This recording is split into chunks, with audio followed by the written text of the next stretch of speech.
Page 14, Minuet. 3/4 time, that's a minuet. Okay, minuets are in 3/4 time, makes sense. One chart tells me it's probably in the key of G major. And it is, I'll take my word for it, it is. Got eighth notes here. Let's look at this one hand at a time, starting with the right hand. At the beginning, your thumb's on G, so your hand's here. 1 and 2 and. 1 and 2 and 3 and. 1 and 2 and 3 and. 1 and. So work this out so you got the notes and the rhythms okay.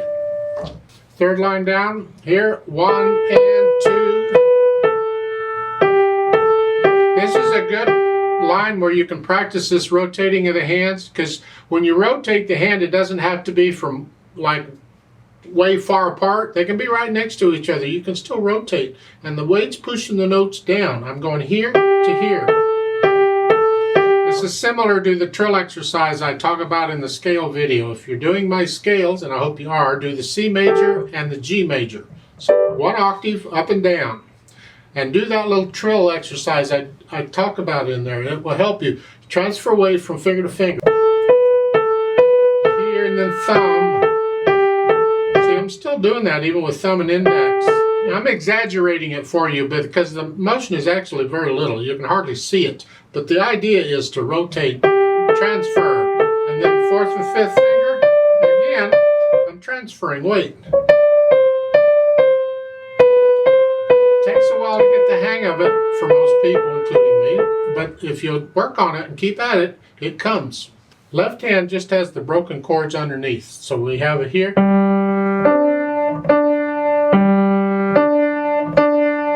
All quarter notes, not hard to count, I hope. Till you get down to the last line. They changed it a little bit. You're here, and then here, and now you have 2 notes. You have an F sharp. You gotta come, the little finger comes down to the F sharp. Remember there's an F sharp in the key signature.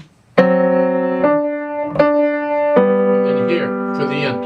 And again, I'm still rotating. I'm just pushing more than 1 note at a time down. It's a here to here to here, and then at the end it's here for the last chord. Here. Put the hands together, what do we get? 1.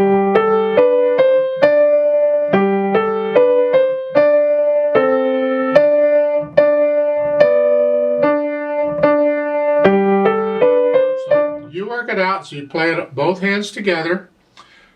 You can play it real slow. The speed isn't important right here. You're just working out so that you can get both hands to work together.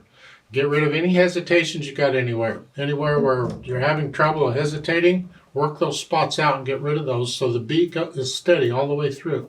Then we go back and we can add this articulation. The articulation's a little tricky. In the right hand, we got slurs and staccatos in both hands, and they're different.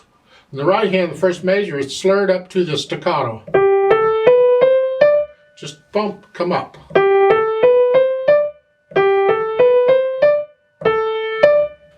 And then tenuto, hang on to that full time. Well, while you're doing that, the left hand's got a slur and staccato. Staccato. At the same time,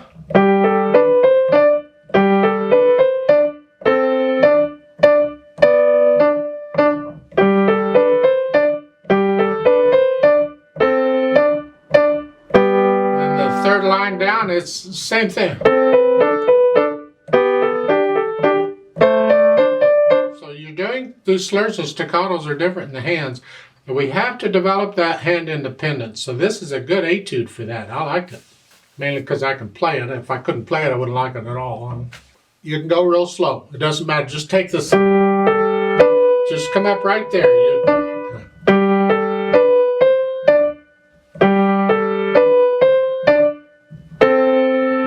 So that's not so bad. You're playing the same thing there. So work it out as slowly as you gotta go to get all these slurs and staccatos in the right spots. That may take a while. It could take a week or more or whatever. I don't care how long it takes. Take your time and enjoy it. And then you can put in the dynamics. Well, the first line is loud, and now we're talking right hand. The left hand just has accompaniment. Keep that soft. We want to hear this.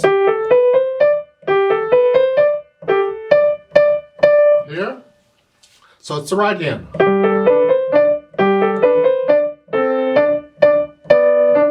Second line is soft. That's the right hand. The left hand has to be very soft. It's like an echo. Third line is moderately loud. It's not as loud as the first line, but it's on the loud side. And then in the last line, you're starting out moderately loud and go on up to loud. But don't get loud to the third measure. So maybe you don't really crescendo at start. Just stay where you are until right before the third measure. Or you could take each measure at once. Say in the last line, the first measure is sort of moderately loud. Then come up just a hair for the next measure. Now you're loud. So, and that's the right hand. Keep the left hand soft. Speed-wise, allegretto again is that fun speed between moderato and allegro. It's somewhere in there. What do you feel? It's.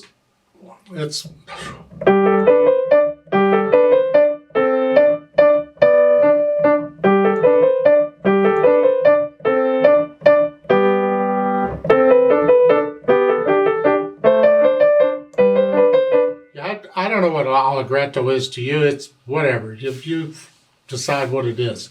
But you have to be accurate, and all the eighth notes have to be even. It's all got to be controlled. So that's more important than speed. If you can't do that, you need to slow it down.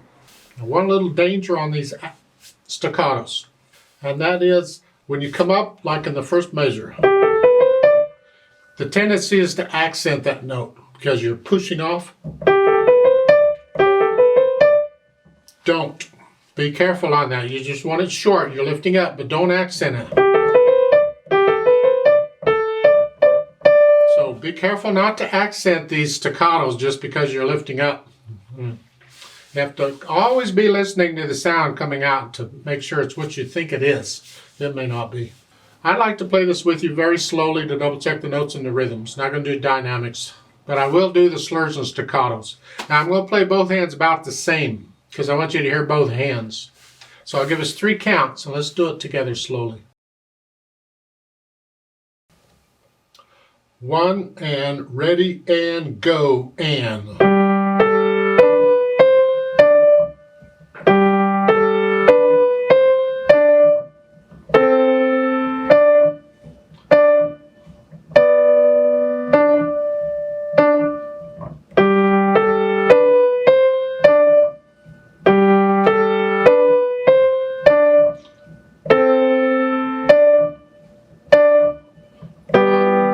Two, three.